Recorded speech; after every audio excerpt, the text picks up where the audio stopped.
Hi, it's been 3 years since you left us in this world, Dad Smash. That was October 11, 2020.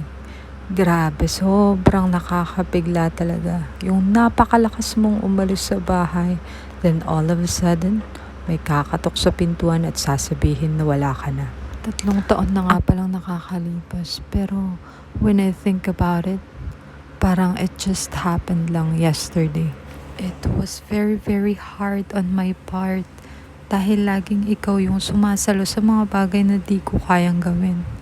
Like pagdidisiplina sa mga bata, pagdating sa pakikipag-usap sa mga boss natin sa work, dahil alam mong mahiyain ako at di ko masabi sa kanila kung ano talaga yung nararamdaman ko. Sorry Dad kung lagi tayo nag-aaway dati at kung ano-anong mga sinasabi ko sa'yo.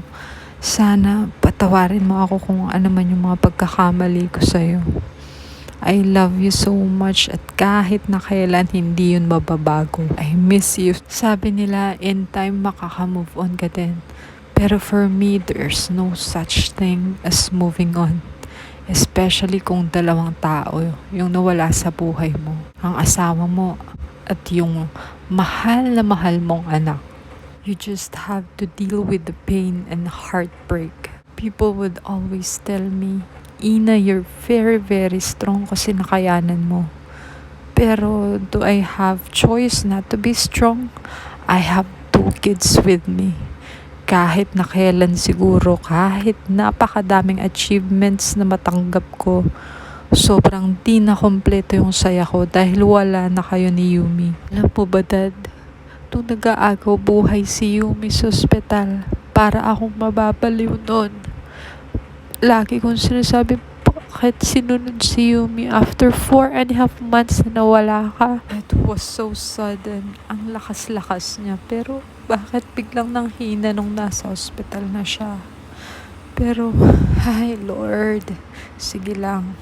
Maybe kailangan mo din ng makakasama dyan. Kung mahina lang talaga yung faith ko kay God, naku, sumunod na talaga ako sa inyo. Pero kailangan ako ni Isa at Adam dito. Please pray for us always, Dad. And my baby girl, Yumi Yumi. I love you, Yumi girl, so much. My super sweet child.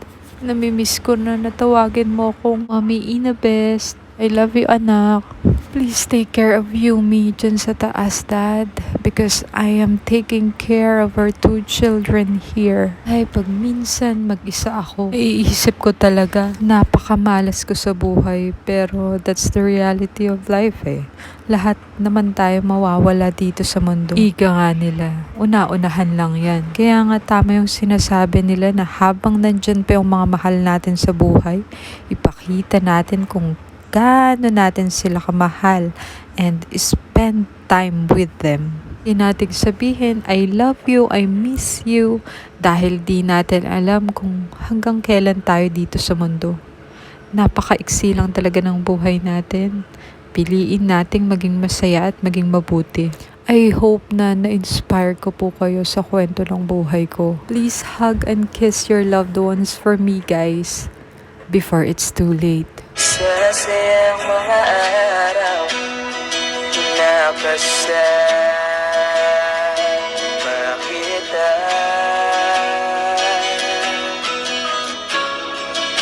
Pag nalambing at ulit mo na hindi nakakasawa, punong-puno ng ligaya ang ating pagsasama, na parang wala nang sisira ng lahat.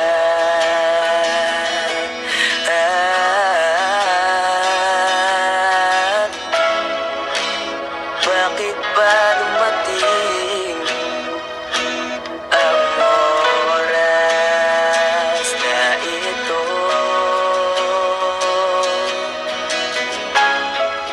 Nabalitaan ko na wala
sinabi mo sa'kin, nasabay